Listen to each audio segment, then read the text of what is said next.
জুলাই সনদ বাস্তবায়ন এবং গণভোটের দিনক্ষণ নিয়ে রাজনৈতিক দলগুলোতে দ্বিমত থাকলেও অন্তর্বর্তী সরকারের প্রধান উপদেষ্টা মোহাম্মদ ইউনূস বৃহস্পতিবার জাতির উদ্দেশ্যে দেওয়া ভাষণে মধ্যপন্থা গ্রহণ করেছেন। তিনি ঘোষণা করেছেন জাতীয় নির্বাচন ও গণভোট একই দিনে অনুষ্ঠিত হবে।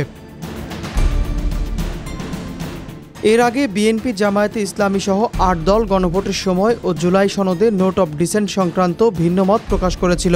বিশেষ করে বিএনপি বলেছে ভাষণের মাধ্যমে জুলাই সনদ লঙ্ঘন হয়েছে। বিএনপির স্থায়ী কমিটির সদস্য সালাউদ্দিন আহমদ মন্তব্য করেন, জুলাই জাতীয় সনদ ঐতিহাসিক অনুষ্ঠানের মধ্য দিয়ে স্বাক্ষরিত হয়েছে। এই স্বাক্ষরিত দলিলের বাইরে গেলে সেটা লঙ্ঘনের শামিল। জীবন অবাক না করলে কে করবে? 28% মিল্ক ফ্যাটের অবাক করার সাথে ফ্রেশ মিল্ক পাউডার। জীবন অবাক করুক প্রতিদিন। জুলাই সনদ বাস্তবায়নের সুপারিশমালা জাতীয় ঐকমত্য কমিশন প্রধান উপদেষ্টার কাছে হস্তান্তর করেছিল।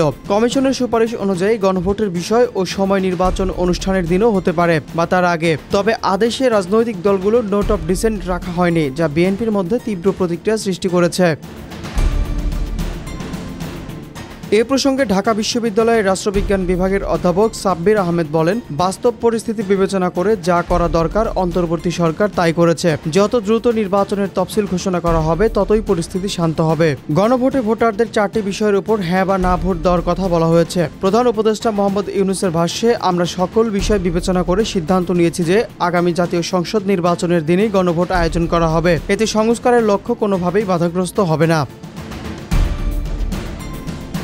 তবে জামায়াতের সেক্রেটারি জেনারেল মিয়া গোলাম পরোয়ার মনে করেন, একই দিনে জাতীয় নির্বাচন ও গণভোট হলে ভোটার তো আগে বুঝবে না, তারপরে হ্যাঁ না ভোট দেওয়ার পূর্বে মনস্থির করতে পারবে না।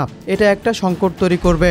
এদিকে জাতীয় নাগরিক পার্টির জ্যেষ্ঠ যুগ্ম আহ্বায়ক সামান্তা শারমিন এবং সিপিবির সাবেক সাধারণ সম্পাদক রুহিন হোসেন প্রিন্সও একই ধরনের উদ্বেগ প্রকাশ করেছেন। জাতীয় ঐকমত্য কমিশনের সুপারিশ ও আদেশের আলোকে জুলাই সনদের সংবিধান সংস্কারের 48টি বিষয়কে 4টি প্রশ্নে বিভক্ত করে গণভোটের মাধ্যমে অনুমোদন নেওয়া হবে। এতে নির্বাচনকালীন সরকারের গঠন, 2 কক্ষ বিশিষ্ট সংসদ, নারীর প্রতিনিধিত্ব, বিচার ও স্থানীয় সরকার সহ 30টি মূল সংস্কার অন্তর্ভুক্ত থাকবে। এর মধ্যে বিএনপির কিছু অভিযোগ থাকা সত্ত্বেও প্রধান উপদেষ্টা এবং রাষ্ট্রপতি মোহাম্মদ শাহাবুদ্দিন আদেশে স্বাক্ষর করেছেন। বিশ্লেষকরা মনে করছেন, রাজনৈতিক দলগুলোকে সমঝোতার পথে এগিয়ে নেওয়ার চেষ্টা অন্তর্বর্তী সরকারের মধ্যপন্থার প্রতিফলন।